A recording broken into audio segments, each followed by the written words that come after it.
Maman Esther, nous allons acclamer très très fort pour la gloire de Dieu.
Qui m'a accordé de pouvoir me tenir ce matin au-devant de vous.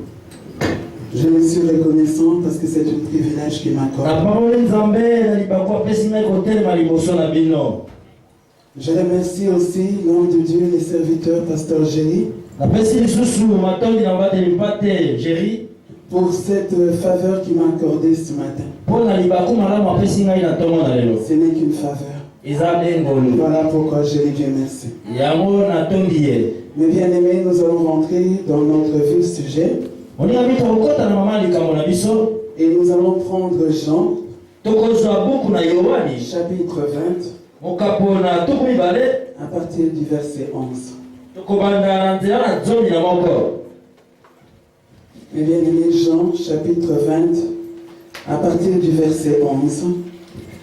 Si nous y sommes, je vais lire pour la gloire de notre Dieu. Amen.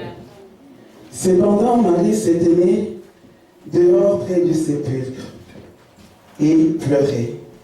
Comme elle pleurait, elle se baissa pour regarder dans les sépulcres et elle vit deux anges, vêtus de blanc, assis à la place où avait été couché le corps de Jésus, l'un à la tête et l'autre aux pieds. Il lui dit, femme, pourquoi pleures-tu? Elle répondit, parce qu'ils ont enlevé mon Seigneur, et je ne sais où ils l'ont mis. En disant cela, elle se retourna et vit Jésus debout, mais elle ne savait pas que c'était Jésus. Jésus lui dit, femme, pourquoi pleures-tu? Qui cherches-tu? Elle pensait que c'était le jardinier. Lui dit, Seigneur, si c'est toi qui l'as emporté, dis-moi où tu l'as mis et je le prendrai. Jésus lui dit, Marie. Et elle retourna et il lui dit en hébreu, Rabouni, c'est-à-dire maître.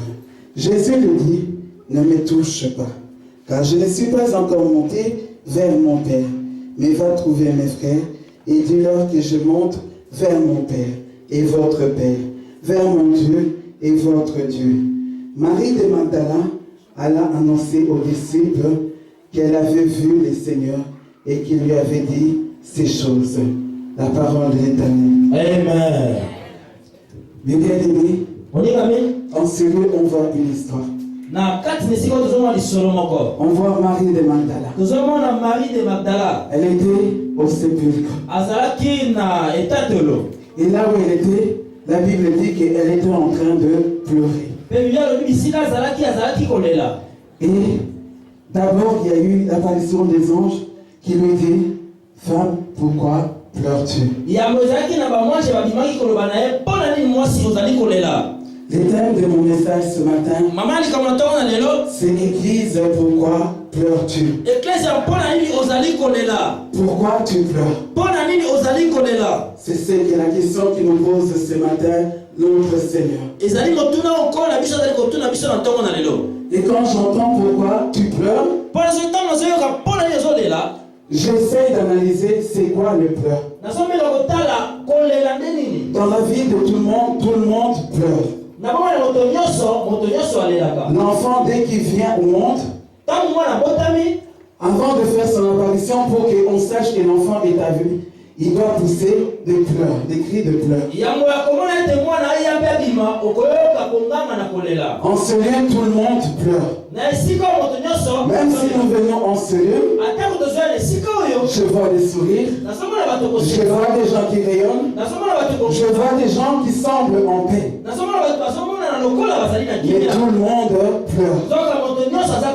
Tout le monde pleure. Mais on pense à cette femme qui est l'église. Femme, pourquoi tu pleures? Mais bien aimé, je vais prendre juste un exemple pour nous faire comprendre que tout le monde pleure. Peut-être que quand tu étais en Afrique, peut-être que tu n'avais pas de moyens. Là, je prends l'exemple d'une personne. Je prends par exemple l'exemple seulement d'une femme. Et cette femme, là où elle était, là où elle a grandi, il n'y avait pas d'espoir.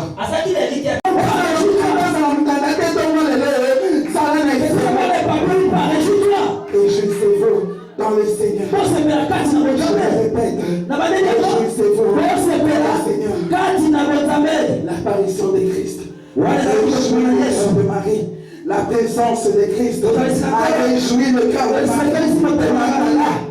Dès que l'on se souvient, oui, mais ma jouissance dans mon témoignage.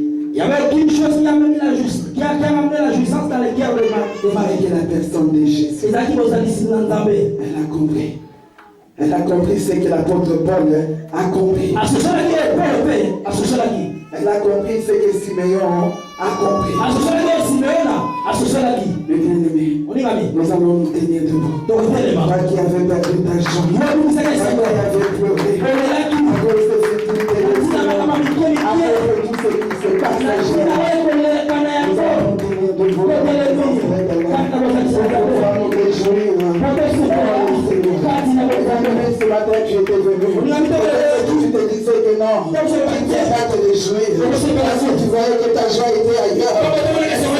Christ nous interpelle à nous réjouir dans le Seigneur.